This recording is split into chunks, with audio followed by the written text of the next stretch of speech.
আজকের এই জনসভা ভৈরবের জন্য, কুলিয়ারচরের জন্য, কিশোরগঞ্জ ৬ নির্বাচনী এলাকার জন্য অত্যন্ত গর্বের। ভৈরবের জনসভাকে আজকে আমরা একটি জনসভায় রূপান্তরিত করব। তাই আজকে এই জনসভায় সর্বস্তরের মানুষকে অংশগ্রহণ করার জন্য বিনীত অনুরোধ জানাচ্ছি। বিসমিল্লাহির রহমানির রহিম। প্রিয় এলাকাবাসী, আপনারা নিশ্চয় অবগত আছেন, আজ বিকাল ৫ ঘটিকায় বিএনপি চেয়ারম্যান জনাব তারেক রহমান সাহেব সারা বাংলাদেশের ত্রয়োদশ জাতীয় সংসদ নির্বাচনের প্রচার কাজ আনুষ্ঠানিকভাবে সিলেট থেকে শুরু করবেন। তার ধারাবাহিকতায় বিকাল ৫টায় কিশোরগঞ্জ জেলা বিএনপির উদ্যোগে ভৈরব স্টেডিয়ামে ঐতিহাসিক জনসভা অনুষ্ঠিত হবে। সেই জনসভায় প্রধান অতিথি হিসেবে উপস্থিত থাকবেন বিএনপির চেয়ারম্যান জনাব তারেক রহমান সাহেব।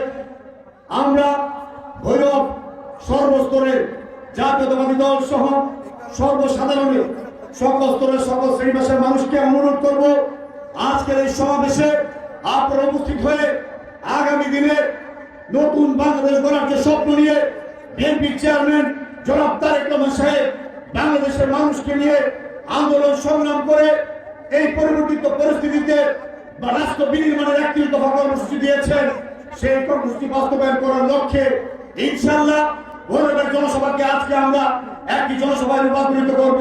তাই আজকে এই জনসভায় সর্বস্তরের মানুষকে অংশগ্রহণ করার জন্য বিনীত অনুরোধ জানাচ্ছি। আমরা ইতিমধ্যে লক্ষ্য করছি আমাদের সাউন্ড সিস্টেম, আমাদের এলইডি, আমাদের আইন শৃঙ্খলা বাহিনী, আমাদের স্টেজের কার্যক্রম সহ যাবতীয় প্রস্তুতি প্রায় সম্পন্ন। ইতিমধ্যে আমাদের মাঝে এসে বিভিন্ন পর্যায়ের সাংবাদিক, ঢাকা থেকে বিভিন্ন পর্যায়ের সংবাদ কর্মীবৃন্দ উপস্থিত হচ্ছেন। আমরা সবাইকে স্বাগত জানাই। আজকের এই জনসভাকে সফল করার জন্য আমাদের পক্ষ থেকে যে সমস্ত উপকমিটি করা হয়েছে, যে সমস্ত আইন শৃঙ্খলা স্বেচ্ছাসেবক বাহিনী করা হয়েছে, দুর্যোগ মুখ থেকে শুরু করে আমাদের ইস্তেজার হসপিটাল পর্যন্ত বাহিনীরা যারা উনার দায়িত্ব পালন করবেন, আইন শৃঙ্খলা বাহিনীর সাথে সমন্বয় করে উনারা যে পরামর্শ দিবেন তাদেরকে আমাদের সহযোগিতা করবেন। মাঠে যারা স্বেচ্ছাসেবকের দায়িত্ব থাকবেন, যারা যেখানে দায়িত্ব পালন করবেন, আপনারা স্ব জায়গায় সঠিকভাবে দায়িত্ব পালন করবেন।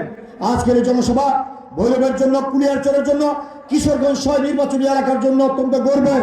আমরা কিশোরগঞ্জ জেলার জনসভা, কিন্তু আমরা ভৈরব কুলিয়ারচরের নেতৃবৃন্দ আমরা এই সুযোগটি পেয়েছি জনসভাকে বাস্তবায়ন করার জন্য।